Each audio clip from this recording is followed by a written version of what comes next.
नमस्कार विद्यार्थियों। जैसा कि आप जानते हैं कि आज एमपीपीएससी की बहुप्रतीक्षित पेपर का पटाक्षेप हुआ है। हम ये जानने का प्रयास करते हैं कि वर्तमान में आज हुए प्रश्न पत्रों की क्या स्थिति है और इनके उत्तरों को हम जानने का प्रयास करते हैं। और इस वीडियो के अंत में हम ये भी जानने का प्रयास करेंगे कि वर्तमान में आज हुई इस परीक्षा का कट ऑफ रहने की कितनी संभावना है। चलिए शुरू करते हैं। प्रथम प्रश्न आया था कि मध्य प्रदेश में कुल वनों के कितने प्रतिशत भाग पर सागौन के वृक्ष पाए जाते हैं। विकल्प थे लगभग 15%, लगभग 20%, लगभग 25% और लगभग 30%। सही आंसर है लगभग 20%। इसका अगर विकल्प क्लोज आंसर देखा जाए तो 19.56% या 19.56% भूभाग मध्य प्रदेश के भूभाग पर सागौन के वृक्ष पाए जाते हैं या सागौन के वृक्ष पाए जाते हैं। द्वितीय प्रश्न पत्र था बेतवा नदी निकलती है। बेतवा नदी निकलती है और विकल्प ए अरावली की पहाड़ियों से, सतपुड़ा की पहाड़ियों से, विंध्यन की पहाड़ियों से, पश्चिमी घाट से। तो याद रखिएगा बेतवा की नदी निकलती है विंध्यन की पहाड़ी क्षेत्र से। बेतवा के विंध्यन की पहाड़ी क्षेत्र इसका सही जवाब है। विकल्प 3 क्वेश्चन 3, मध्य प्रदेश के किस भाग में वार्षिक तापांतर अधिक रहता है। पूर्वी, पश्चिमी, उत्तरी, दक्षिणी। इसका सही जवाब है उत्तरी भाग। मध्य प्रदेश का उत्तरी भाग अर्थात चंबल घाटी का क्षेत्र या बुंदेलखंड के क्षेत्रफल में उत्तरी भाग में सर्वाधिक तापांतर नोटिफाई किया जाता है। प्रश्न 4, मध्य प्रदेश में ग्रीष्म ऋतु में औसत तापमान बढ़ता है। विकल्प है इसका उत्तर से दक्षिण की ओर, पूर्व से पश्चिम की ओर, सी है दक्षिण से उत्तर की ओर और डी है पश्चिम से पूर्व की ओर। इसका सही जवाब है दक्षिण से उत्तर की ओर। जैसे जैसे आप मध्य प्रदेश में दक्षिण से उत्तर की ओर बढ़ेंगे, बुंदेलखंड बेल्ट की ओर बढ़ेंगे, आपको ग्रीष्म ऋतु में औसत तापमान में वृद्धि दिखना प्रतीत होना शुरू हो जाएगी। अधात्विक खनिज है। अधात्विक खनिज है, इसमें विकल्प था संगमरमर, मैग्नीज, चांदी और सीसा, जिसे लेड भी कहते हैं। जैसा कि विकल्प है काफी सरल प्रश्न था, इसका सही उत्तर है संगमरमर। संगमरमर एक अधात्विक खनिज है, याद रखिएगा। प्रश्न 6, मनुष्य की में कितने जोड़ी कपाल तंत्रिका पाई जाती है। ए विकल्प ए 8, विकल्प बी 12, विकल्प सी 25, विकल्प डी 31। तो याद रखिएगा इसका सही जवाब है विकल्प बी 12। मनुष्य में 12 जोड़ी कपाल तंत्रिकाएं पाई जाती हैं। प्रश्न 7 या प्रश्न क्रमांक 7, किसी परिस्थिति में तंत्र में ऊर्जा का पिरामिड होता है। याद रखिए किसी भी परिस्थिति में ऊर्जा का पिरामिड निर्मित होता है हमेशा सीधा। अगर आप इसे हमेशा सीधा के रूप में जानेंगे तो आप देखेंगे ये एक डायगोनल शेप या पिरामिड का शेप बनाता होता है। इसमें ऊर्जा का स्तर हमेशा ऊंचा होता है, इसके नीचे आने पर ऊर्जा के स्तरों में गिरावट होना शुरू होती है, ध्यान रखिएगा। अगला प्रश्न आया था 8 में, प्रश्न क्रमांक 8, भोजन में मोनोसोडियम ग्लूकोमेट MSG का उपयोग किया जाता है। देखिए काफी अच्छा और संभावित प्रश्नों में से एक था। यह प्रश्न हमारी प्रारंभिक की टेस्ट सीरीज में भी आया था। इसमें व्यक्तिगत आप देखेंगे कि वर्तमान में चाउमीन, पिज्जा, बर्गर या जितने भी भोज्य पदार्थ होते हैं इनमें स्वाद बढ़ाने के लिए इस MSG का उपयोग किया जाता है। तो यह प्रश्न का आंसर विकल्प का उत्तर है विकल्प बी, स्वाद बढ़ाने के लिए, ऑप्शन बी। अगला क्वेश्चन है आपदा प्रबंधन एक्ट कब बनाया गया था। आपदा प्रबंधन एक्ट का निर्माण किया गया था सन 2005 में। इसका सही जवाब है विकल्प सी। प्रश्न क्रमांक 10, इनमें से कौन सी बीमारी कोरोना वायरस संबंधित है। मर्स, SRS सार्स, तीसरा है कोविड-19, उपरोक्त सभी। देखिए कोविड-19 एक वायरस का एक स्पीसीज है, एक समूह है। इस समूह के अंतर्गत ये तीनों बीमारियां आती हैं, अतः विकल्प डी इसका सही विकल्प है। अतः आंसर याद रखिएगा, क्या आंसर है, विकल्प डी। एक प्रकार की माध्यमिक मेमोरी। माध्यमिक मेमोरी का मतलब होता है एक ऐसी मेमोरी जो कंप्यूटर के अंतर्गत पाई जाती है। तो इसमें नहीं है। इन्होंने याद रखिएगा प्रश्न पे जब भी आप देखें तो ये पढ़ा करिए, नहीं है। कई बच्चों का ये नहीं न पढ़ पाने के कारण भी क्वेश्चन गलत हुआ है। तो इसमें आंसर याद रखिएगा solid state hard disk, random access memory और USB पेन ड्राइव। तो इसका सही जवाब है option C, random access memory. याद रखिएगा रोम भी कहते हैं इसे, रैम एंड रोम। तो रैंडम एक्सेस मेमोरी RAM, इसका सही जवाब है विकल्प C, random access memory. XML basically आपने जो वेब पेज देखा होगा, जब भी आप ब्राउजिंग करते हो तो उसके अंदर एक वेब पेज चलता है। तो वेब पेज के जो दिखाने के लिए पीछे कोडिंग की जाती है, उस कोडिंग को XML कहते हैं। तो कोडिंग का XML का पूरा नाम होता है एक्सटेंसिबल मार्कअप लैंग्वेज, ऑप्शन विकल्प बी। याद रखिएगा, एक्सटेंसिबल मार्कअप लैंग्वेज ही इसका सही जवाब है, एक्सटेंसिबल मार्कअप लैंग्वेज। विकल्प 13, माइक्रोवेव में विद्युत चुंबकीय तरंगे होती है जिनकी सीमा की आवृत्ति है। देखिए, विद्युत चुंबकीय सीमा की अलग अलग आवृत्ति होती है, लेकिन प्रश्न में पूछा गया है कि माइक्रोवेव के अंतर्गत कितनी विद्युत चुंबकीय तरंगे होंगी। तो इसका सही आंसर होगा विकल्प सी, 1 गीगाहर्ट्ज से लेकर 300 गीगाहर्ट्ज तक माइक्रोवेव में विद्युत चुंबकीय तरंगों की आवृत्ति पाई जाती, याद रखिएगा। अगला क्वेश्चन है विकल्प प्रश्न क्रमांक 14, ब्लोफिश एक प्रकार का। तो याद रखिएगा, ब्लोफिश एक प्रकार का समकीकृत एन्क्रिप्शन एल्गोरिदम है। यह एल्गोरिदम क्या कार्य करती है? एंड टू एंड एन्क्रिप्शन का कार्य करती है। इसका याद रखिएगा आंसर है ए। इसका आंसर क्या है? ए, विकल्प ए, संक्लिष्ट एन्क्रिप्शन एल्गोरिदम, याद रखिएगा। अगला क्वेश्चन है रोबोटिक्स के संदर्भ में प्यूमा। यह बहुत संभावित क्वेश्चन था और यह प्रश्न भी हमारी टेस्ट श्रृंखला, प्रारंभिक प्रश्नों की टेस्ट श्रृंखला से लिया गया है। याद रखिएगा, ये इसका आंसर है programmable universal machine for assembly, विकल्प सी। विकल्प सी इसका जवाब है, याद रखिएगा। अगला क्वेश्चन है क्वेश्चन 16, 2011 की जनगणना के अनुसार मध्य प्रदेश के किस जिले में सर्वाधिक लिंगानुपात रखा गया? तो यहाँ पर 4 जिला ऑप्शन में दिए गए, मंडला, बालाघाट, धार, इंदौर। तो याद रखिएगा, मध्य प्रदेश का दक्षिणी भाग या दक्षिण की ओर का बालाघाट इसमें सर्वोच्च स्थान रखता है, करीब 1023 करीब पाया जाता है यहाँ पर। तो याद रखिएगा ऑप्शन विकल्प बी, बालाघाट, याद रखिएगा विकल्प बी, बालाघाट। अगला क्वेश्चन है क्वेश्चन नंबर 17, मध्य प्रदेश के का फसल क्षेत्र में विकास दर वर्ष 2016-17। याद रखिएगा बच्चों, यहाँ पर आपसे पूछा गया 2016-17 के लिए। अलग अलग आंकड़े अलग अलग जगह आपको मिल सकते हैं, लेकिन 2016-17 के लिए जो आंकड़ा है वो है 28.12%। याद रखिएगा, 28.12% आंकड़ा है। क्वेश्चन नंबर 16, निम्नलिखित में से कौन सा खनिज सिर्फ मध्य प्रदेश में पाया जाता है? देखिए, मध्य प्रदेश कई खनिजों के लिए विख्यात है, लेकिन मध्य प्रदेश का बीजावर श्रेणी में पाए जाने वाला हीरा जहां पन्ना क्षेत्र में पाया जाता है। देखिएगा, वर्तमान के इस बार के पेपर में पन्ना जिले से करीब 2 या 3 क्वेश्चन आए हैं। इसमें कौन सा खनिज सिर्फ मध्य प्रदेश में पाया जाता है? तो याद रखें, मध्य प्रदेश में सिर्फ, या ऐसा खनिज जो सिर्फ मध्य प्रदेश में पाया जाता है वो है हीरा।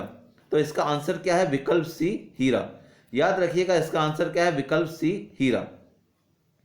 अगला क्वेश्चन पे चलिए, क्वेश्चन नंबर 19, मध्य प्रदेश में जनजातीय संग्रहालय किस शहर में अवस्थित है? प्रश्न पूछा गया कि मध्य प्रदेश में जनजातीय संग्रहालय।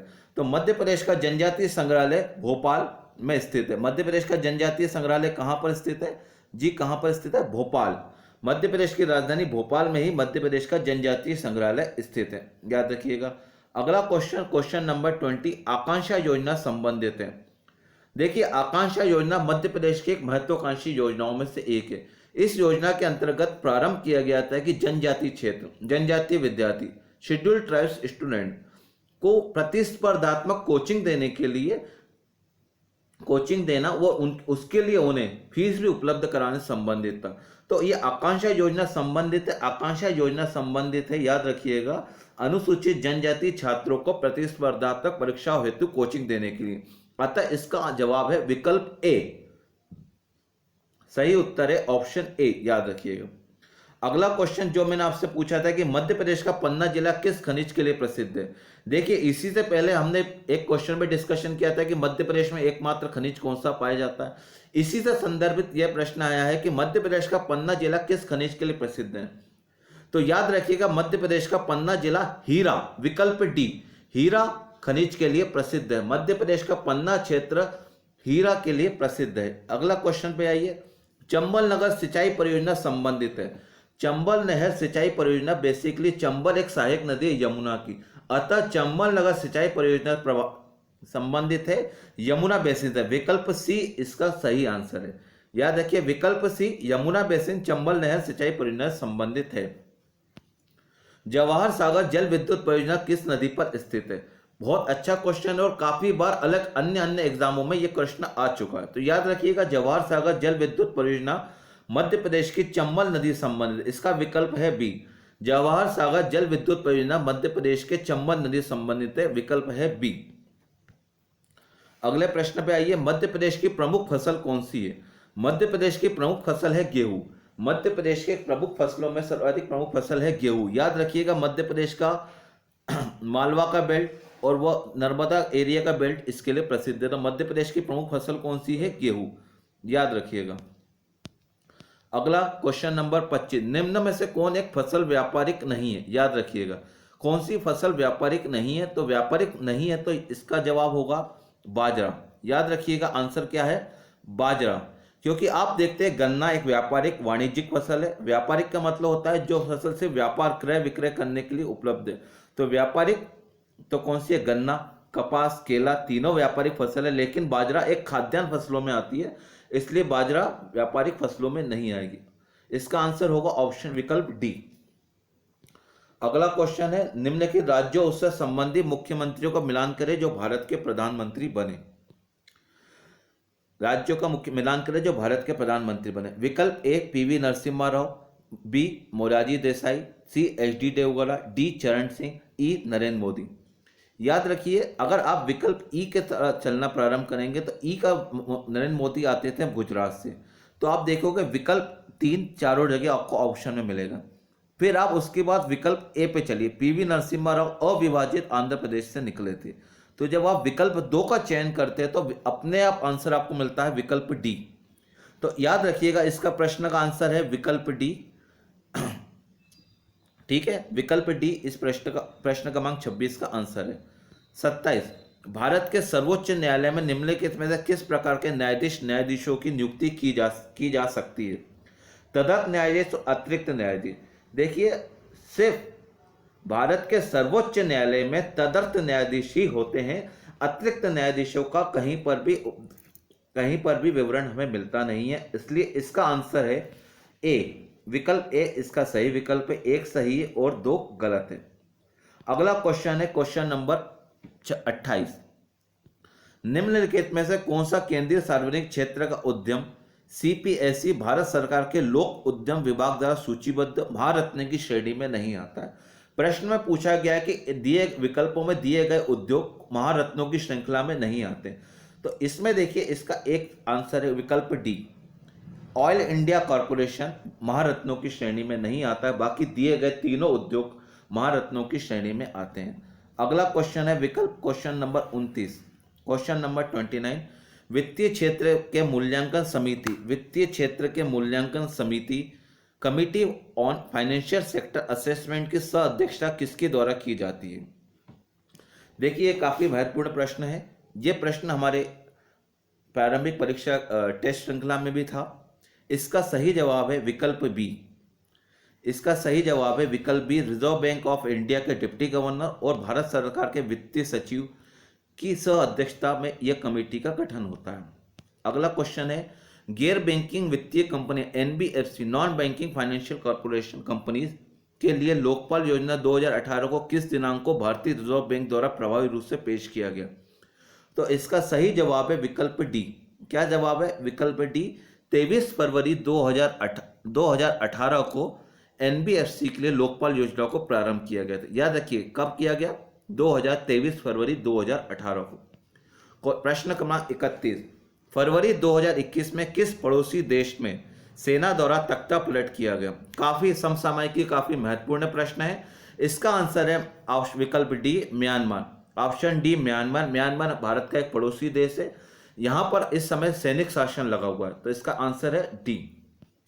अंतर्राष्ट्रीय ओलंपिक समिति का मुख्यालय कहां पर स्थित है? क्वेश्चन नंबर 32, अंतर्राष्ट्रीय ओलंपिक समिति का मुख्यालय कहां पर स्थित है? विकल्प इसका सही जवाब है विकल्प डी, लुसाने। देख रहे हैं आप ओलंपिक भी शुरू हो गए और कल भारत की भारोत्तोलक महिला मीराबाई चानू ने प्रथम बार सिल्वर मेडल को जीता है।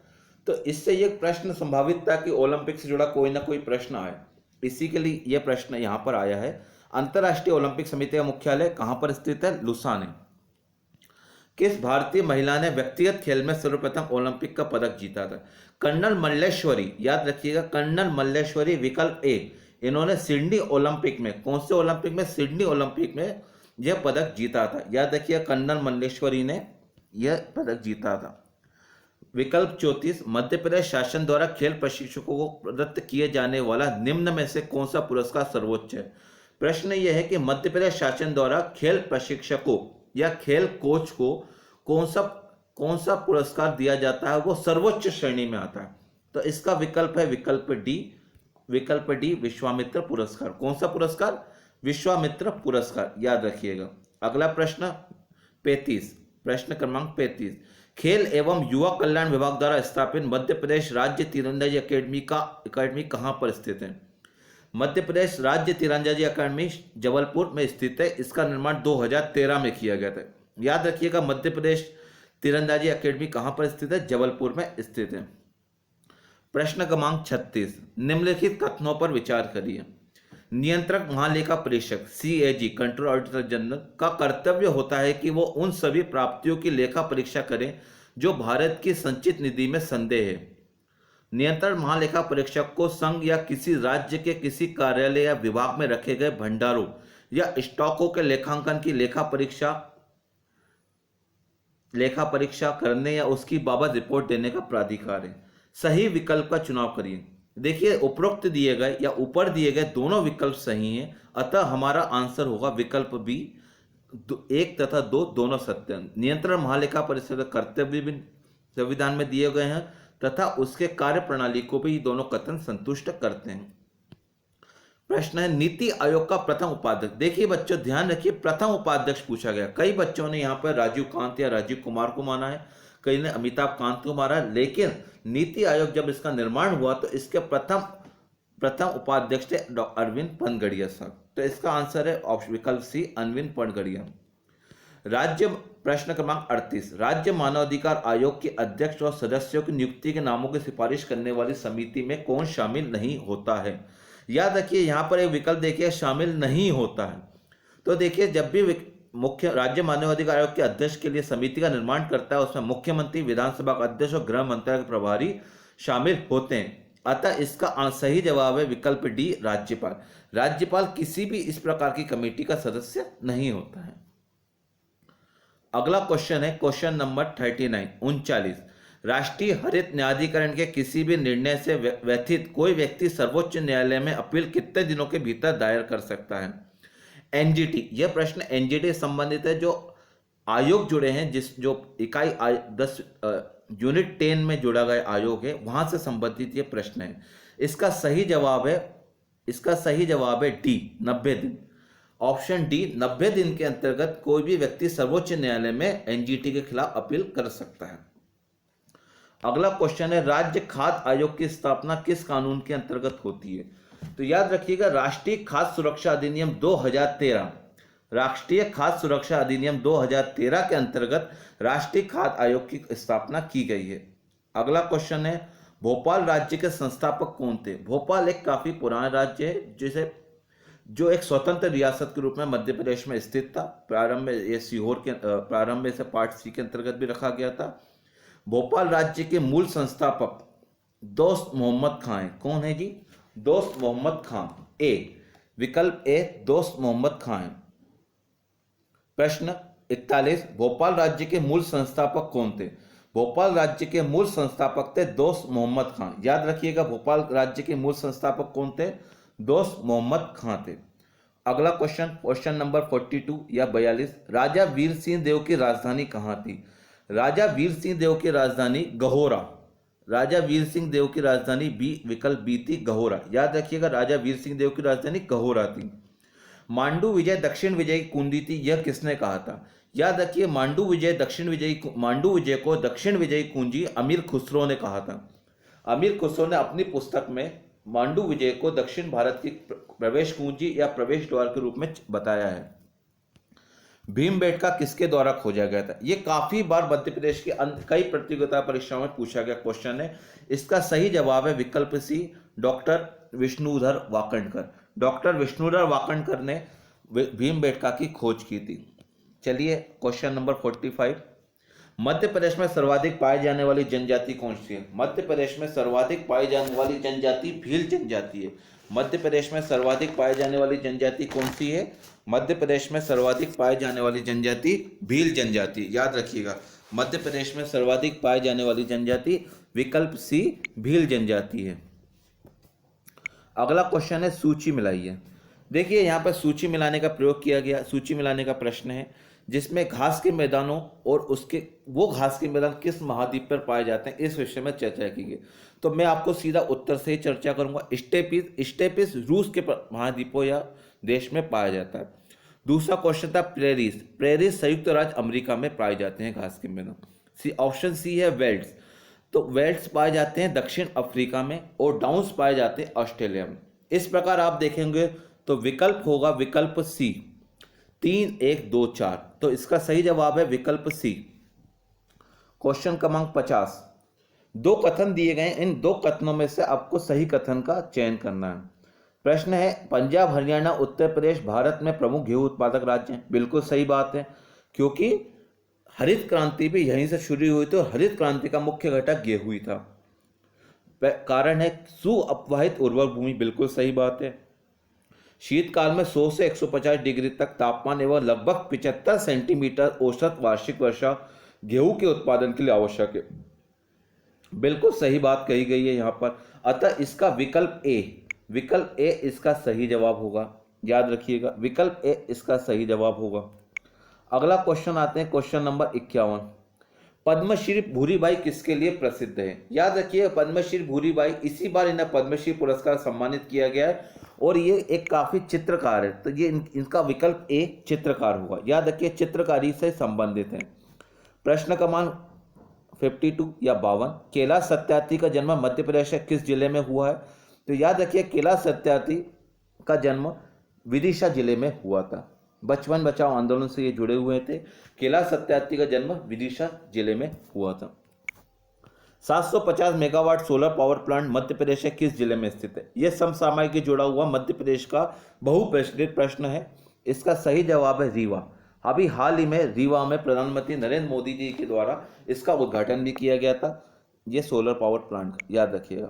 मिजोरम में स्थित फावंगपुई राष्ट्रीय उद्यान को किस अन्य नाम से जाना जाता है? याद रखिए मिजोरम में स्थित फावंगपुई राष्ट्रीय उद्यान को अन्य किस नाम से जाना जाता है? तो इसका सही जवाब है नीला, ब्लू माउंटेन। यहां पर ब्लू माउंटेन, यहाँ छोटे छोटे नीले नीले पुष्प मिलते हैं, इस कारण से ये पूरा पहाड़ी क्षेत्र ब्लू कलर या नीले कलर में दिखता है। इसलिए इसका सही आंसर है विकल्प बी नीला पर्वत उद्यान। फरवरी 2021 में प्रधानमंत्री जी द्वारा किस शताब्दी समारोह की शुरुआत की गई? तो आप देखेंगे इसका सही विकल्प है चौरी चौरा शताब्दी समारोह, जो असहयोग आंदोलन के दौरान हुआ था, जिस कारण असहयोग आंदोलन को समाप्त कर दिया गया था। तो चौरा चौरी शताब्दी समारोह ये फरवरी में 2021 को शुरू किया गया था उत्तर प्रदेश से। याद रखिएगा। निम्नलिखित कथनों पर विचार करिए। निम्नलिखित कथनों पर विचार कीजिए।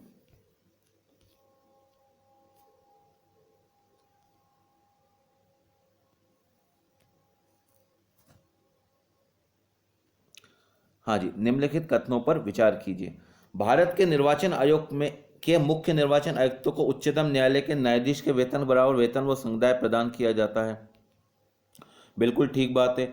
भारत के निर्वाचन आयोग के मुख्य निर्वाचन आयुक्तों का कार्यकाल पद ग्रहण करने की तारीख से 6 वर्ष की अवधि या 65 वर्ष की आयु जो भी पहले आता है तक होगा। यह भी सही है। एक चुनाव आयुक्त किसी भी समय मुख्य चुनाव आयुक्तों को संबोधित 100 हस्तक्षेप लेख द्वारा अपना पद त्याग सकता है। यह गलत है। राष्ट्रपति को ही अपना वो त्याग पत्र देते हैं। तो इसका सही आंसर है विकल्प ए 1 और 2। याद रखिए। अगला है भारतीय संविधान की 7वीं अनुसूची। प्रश्न क्रमांक 57। भारतीय संविधान की 7वीं अनुसूची की किस सूची एवं प्रविष्टि का संबंध राज्य के विधानमंडल के निर्वाचन से है? तो इसका सही जवाब है विकल्प सी। क्या जवाब है? विकल्प सी। सूची 2 प्रविष्टि 37। सूची 2 प्रविष्टि 37 में इस प्रकार का उदाहरण मिलता है। याद रखिएगा, सूची 2 प्रविष्टि 37। प्रश्न क्रमांक 58। मध्य प्रदेश राज्य निर्वाचन आयोग का गठन किया गया।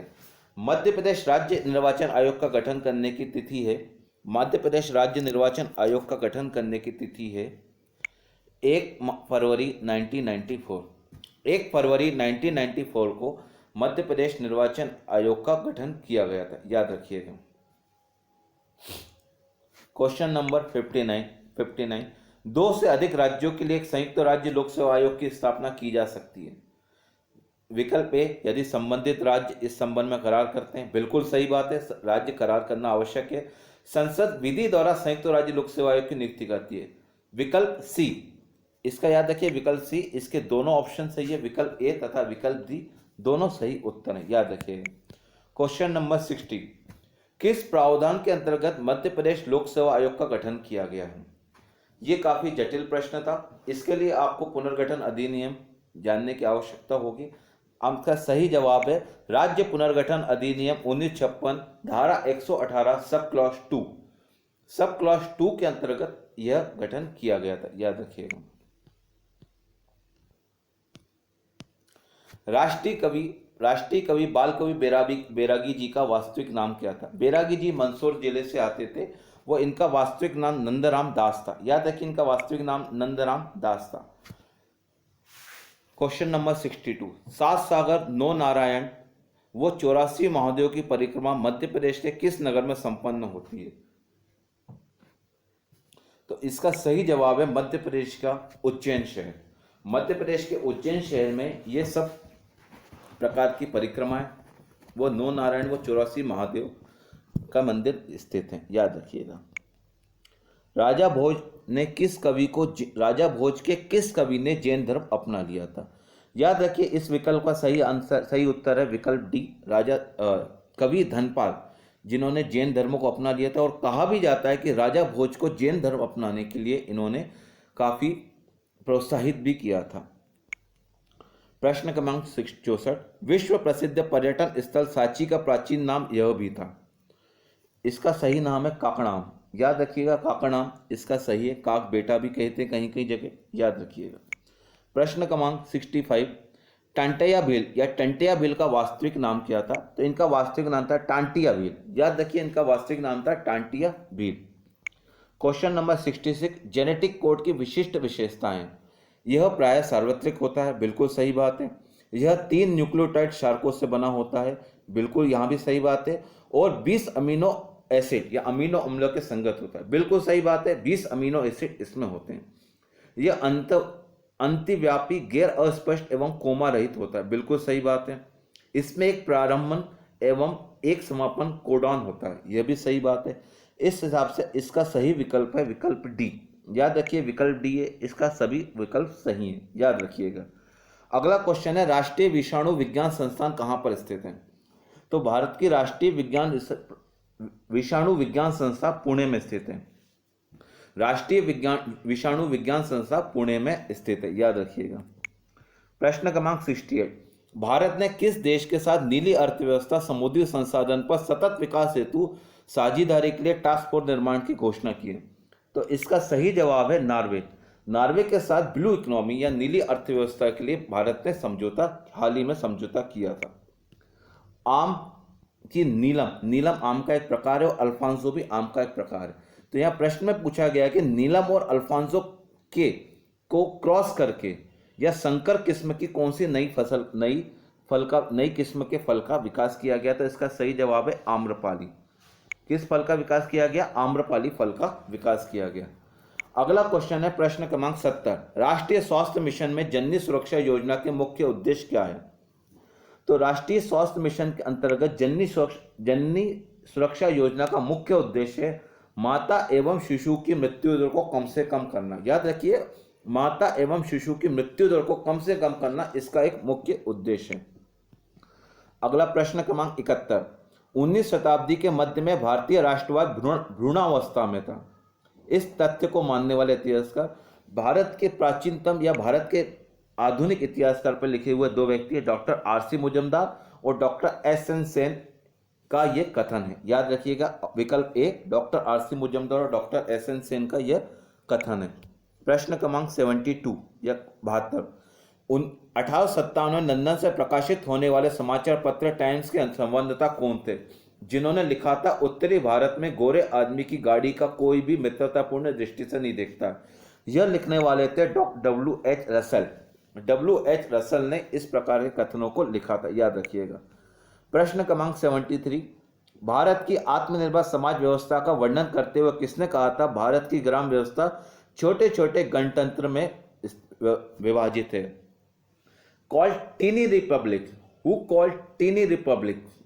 इसका सही आंसर है चार्ल्स मेटकॉफ। इसका सही आंसर है चार्ल्स मेटकॉफ ने टीनी रिपब्लिक या छोटे छोटे गणतंत्र कहा था ग्रामीण व्यवस्था को, याद रखिएगा। क्वेश्चन नंबर 74, 1956 के राज्य पुनर्गठन अधिनियम द्वारा कितने राज्य और संघीय क्षेत्रों की स्थापना की गई थी? तो इसका सही जवाब है 14 राज्य व 6 संघीय क्षेत्रों की स्थापना की गई थी। 14 राज्य व 6 संघीय क्षेत्रों की स्थापना की गई थी। क्वेश्चन क्रमांक 75, भारतीय रियासतों के शासकों के विशेष अधिकारों और प्रीवी पर्सों की समाप्ति कब की गई थी? सही जवाब है इसका 1971। वर्ष 1971 में 26वें संविधान संशोधन के द्वारा इसकी समाप्ति की गई थी। तो याद रखिएगा, भारतीय रियासतों के शासकों के विशेष अधिकारों और प्रीवी पर्सों की समाप्ति 1971 में की गई थी। किस संगठन के द्वारा व्योम मित्र, याद रखिए, किस संगठन के द्वारा व्योम मित्र की स्थापना की गई है? किस संगठन के द्वारा व्योम मित्र नाम के भारतीय रोबोट को विकसित किया गया था? तो याद रखिएगा, व्योम मित्र को विकसित किया गया भारत के ही अंतरिक्ष वैज्ञानिक संस्थान इसरो के द्वारा। इसरो ने ही व्योम मित्र नाम के भारतीय रोबोट को विकसित किया है। क्वेश्चन नंबर 77, गार्टनर के अनुसार 4 चरण परिपक्वता मॉडल को क्रम से व्यवस्थित किया जा सकता है। देखिए, यह सूचना प्रौद्योगिकी से संबंधित प्रश्न है, ई कॉमर्स क्षेत्र से भी संबंधित है। इसका सही जवाब है विकल्प डी। सर्वप्रथम हमें सूचना की व्यवस्था करनी, उसके बाद सहभागिता, लेन देन और परिवर्तन। तो याद रखिएगा, गार्टनर के अनुसार 4 चरण परिपक्वता मॉडल का सही क्रम है सूचना, सहभागिता, लेन देन और परिवर्तन। विकल्प डी इसका सही जवाब है। प्रश्न क्रमांक 78, एक सामाजिक नेटवर्क के रूप में प्रतिनिधित्व किया जा सकता है ग्राफ के रूप में। याद रखिएगा, एक सामाजिक नेटवर्क का ग्राफ के रूप में सही तरीके से प्रतिनिधित्व किया जा सकता है। IPv6 प्रोटोकॉल आईपी पते को परिभाषित करता है।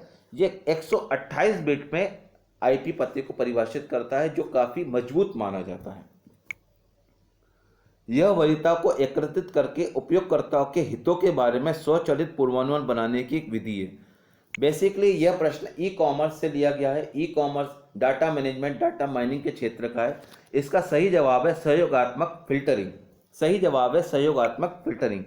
प्रश्न क्रमांक 81, वर्ष 2011 की जनगणना के अनुसार किस राज्य की जनसंख्या वृद्धि दर न्यूनतम रही थी? विकल्प ए अरुणाचल प्रदेश, विकल्प बी नागालैंड, विकल्प सी मध्य प्रदेश, विकल्प डी पंजाब। इसका सही जवाब है नागालैंड। नागालैंड इसका सही जवाब है।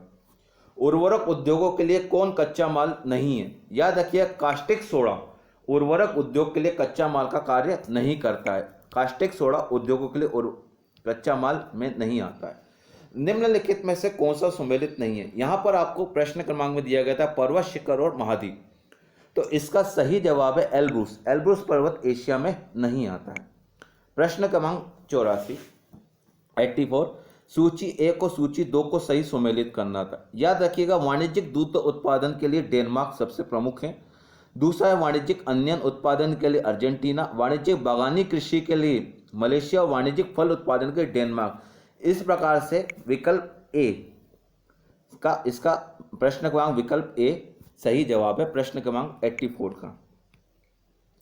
प्रश्न क्रमांक 85, भारत में निम्नलिखित में किन राज्यों में पवन ऊर्जा के विकास की संभावनाएं अधिक हैं?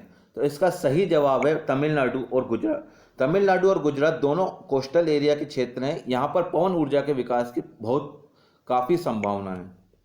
प्रश्न क्रमांक 86, बिंदुसार के शासनकाल में अशोक ने अवंती महाजनपद को जीतकर मौर्य साम्राज्य में मिला लिया था। इसका उल्लेख किस ग्रंथ में मिलता है? तो इसका उल्लेख पतंजलि के महाभाष्य में मिलता है। याद रखिए, पतंजलि के महाभाष्य में अशोक के अवंती महाजनपद को मिलाने का उल्लेख मिलता है। चचनामा के अनुसार 6वीं और 7वीं शताब्दी में सिंधु देश की राजधानी क्या थी? तो सिंधु देश की राजधानी उस समय देवल थी। चचनामा के अनुसार सिंधु देश की राजधानी देवल थी। याद रखिएगा, सिंधु देश की राजधानी देवल थी। प्रश्न क्रमांक 88, 88, मुगल कालीन ग्रंथ मासीर आलमगीरी किसकी रचना? ये औरंगजेब के समय लिखी गई थी। इसकी रचना साकी मुस्तैद खां ने की थी। इसकी रचना साकी मुस्तैद खां ने की थी। प्रश्न क्रमांक 89, मध्यकालीन भारतीय इतिहास में पन्ही तथा उपानहन का उल्लेख किस संदर्भ में किया गया? इसका उल्लेख जूते के संदर्भ या शूज के संदर्भ में किया गया। याद रखिएगा, पन्ही तथा उपान्ह का उपयोग संदर्भ जूते के संदर्भ में किया गया। प्रश्न क्रमांक 90, आदि ब्रह्म समाज की स्थापना किसने की थी? ब्रह्म समाज की स्थापना राजा राममोहन राय ने की थी। वो आदि ब्रह्म समाज की स्थापना देवेंद्रनाथ टैगोर ने की थी। याद रखिएगा। भारत शासन अधिनियम के अंतर्गत भारतीय विधायिका का अंतिम निर्वाचन किस वर्ष में आयोजित किया गया था? तो याद रखिएगा, अंतिम आयोजन 1999 के अनुसार 1945 में आयोजित किया गया था। याद रखिएगा, 1945 में आयोजित किया गया था। प्रश्न क्रमांक 92, संविधान सभा के प्रथम मनोनीत उपसभापति कौन थे? याद रखिएगा, प्रथम मनोनीत उपसभापति एस.ए. मुखर्जी थे। प्रथम मनोनीत मुखर्जी थे, एस.ए. मुखर्जी साहब थे।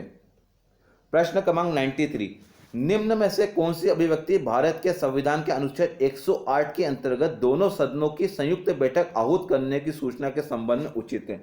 यहाँ पर राष्ट्रपति का आशय के द्वारा या राष्ट्रपति का इंटेंशन के द्वारा ही राष्ट्रपति के आशय के द्वारा ही आहूत करने की सूचना निर्धारित की जाती है। अतः विकल्प ए इसका सही जवाब है।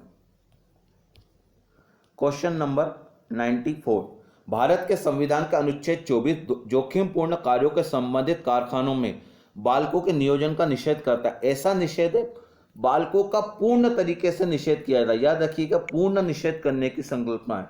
किसी प्रकार से बालकों को किसी भी प्रकार से जोखिमपूर्ण कार्यों में संलग्न नहीं किया जाएगा। याद रखिएगा।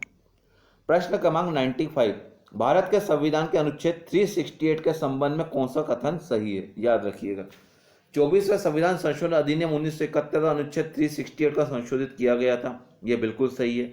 101वें संविधान संशोधन अधिनियम 2016 के द्वारा अनुच्छेद 368 को संशोधित किया गया था। नहीं, यह गलत। तो अतः विकल्प इसका सही जवाब होगा। एक सही है, वह दो गलत है। विकल्प ए इसका सही जवाब होगा। प्रश्न क्रमांक 96, मध्य प्रदेश में निम्नांकित राज्यपालों में से कौन हरियाणा के मुख्यमंत्री रहे? इसका सही जवाब है डॉक्टर भगवंत दयाल शर्मा, जो पंडित जी के नाम से प्रमुख थे। भगवंत दयाल शर्मा इसका सही जवाब है। प्रश्न क्रमांक 97, मध्य प्रदेश में निम्नलिखित मुख्यमंत्रियों में से कौन मध्य प्रदेश विधानसभा में नेता प्रतिपक्ष पद पर रहे थे? याद रखिएगा, मध्य प्रदेश में दिग्विजय सिंह और मोतीलाल वोरा कभी भी नेता प्रतिपक्ष पद पर नहीं रहते। अतः विकल्प ए केवल 1 व 2 सही है। याद रखिएगा। प्रश्न क्रमांक 98, मध्य प्रदेश विधानसभा की कार्रवाई का सही क्रम चुने। निधन संबंधी उल्लेख, राज्यपाल का अभिभाषण, शपथ या प्रतिज्ञान, मंत्रियों का परिचय। इसका सही उत्तर है विकल्प बी। सर्वप्रथम शपथ या प्रतिज्ञान होता है, उसके पश्चात राज्यपाल का अभिभाषण होता है, उसके पश्चात मंत्रियों का परिचय होता है और निधन संबंधी उल्लेख आते हैं। अतः विकल्प बी इसका सही जवाब है। प्रश्न क्रमांक 99, मध्य प्रदेश उच्च न्यायालय के निम्नांकित मुख्य न्यायमूर्तियों में से कौन भारत के उच्चतम न्यायालय के न्यायाधीश नहीं रहे? इसका सही जवाब है न्यायमूर्ति एस.के. झा साहब। न्यायमूर्ति एस.के. झा कभी भी भारत के उच्चतम न्यायालय के न्यायाधीश नहीं रहे। अंतिम प्रश्न क्रमांक 100, मध्य प्रदेश के नगर पालिकाओं में अनुसूचित जनजाति हेतु स्थानों के आरक्षण का प्रावधान भारत के संविधान में निम्नांकित में से किस अनुच्छेद के अंतर्गत किया गया है? तो इसका सही जवाब है अनुच्छेद 243 9 पार्ट 1 सब पार्ट 1 में इसका उल्लेख किया गया है। याद रखिएगा। तो इस प्रकार हमने 100 प्रश्नों का पूरा उत्तर श्रृंखला आपके सामने बताने का प्रयास किया था। मेरा यह मानना है कि विगत वर्षों से इस प्रश्न पत्र में थोड़ी कठिनाई है और छात्रों को यह प्रश्न पत्र थोड़ा कठिन लगा होगा। अतः मेरे विचार से 60 से 62 के बीच में इस वर्ष का कट ऑफ रहने की काफ़ी उम्मीद है। अधिक जानकारी के लिए आप नालंदा एकेडमी के यूट्यूब चैनल से जुड़ें, वो अधिकतम संपर्क करें। यहाँ पर आपको नंबर भी दिया गया, कुछ भी आपको समस्या लगती हो तो आप यहाँ पर संपर्क कर सकते हैं। धन्यवाद।